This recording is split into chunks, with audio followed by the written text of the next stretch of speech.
Hi guys, আজ আমাদের এখন অসুজ চলছে 15 দিন। তো অসুজ আমাদের মিটেই এলো। তো অসুজের মধ্যে আমাদের শরীর খুবই দুর্বল বা শরীর এই গরমেতে খুবই খারাপ হয়ে গেছে, যার জন্যে শরীরকে ঠান্ডা করার জন্যে আম পানার শরবত খাবো।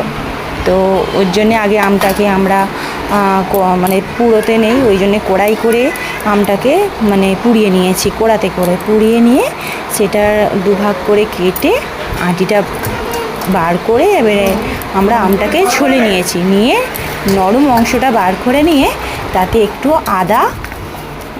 আদা গ্রেট করে দিচ্ছি।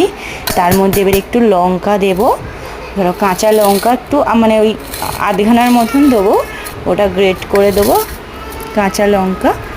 তো ওইটা দিয়ে দেখো আমি গ্রেট করছি, তো ওটা দেবো।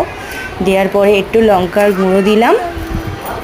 লঙ্কার গুঁড়ো দেওয়ার পরে একটু বিট নুন দেবো, বিট নুন দিলাম, দেওয়া হয়ে গেছে। এবার একটু চিনি মানে পরিমাণ মতন, যতটা যেরকম আমে চিনি লাগবে সেরকম পরিমাণের থেকে একটু বেশি পরিমাণে চিনি দিতে হবে, কেননা নাহলে টক লাগবে। যেহেতু কাঁচা আমের করছি তো চিনি দিয়ে এবার ওটা জল দিয়ে একটু গুলিয়ে নেবো।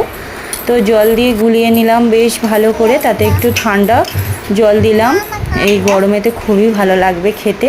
তোমরা একবার করে অন্তত খেও। যে জিনিসগুলো দিয়ে করেছি অবশ্যই তোমাদের বাড়ির মধ্যে থাকবে। আর এই কাঁচা আমের সিজনে তো আম থাকবে না এরম তো কোনো কথাই না। তো প্রত্যেকটা মানুষেরই বাড়িতে আম থাকবে কাঁচা। একবার খেয়ে দেখো, অবশ্যই তোমাদের ভালো লাগবে। আর না ভালো লাগলে অবশ্যই তোমরা কমেন্ট করে জানাবে আমাকে।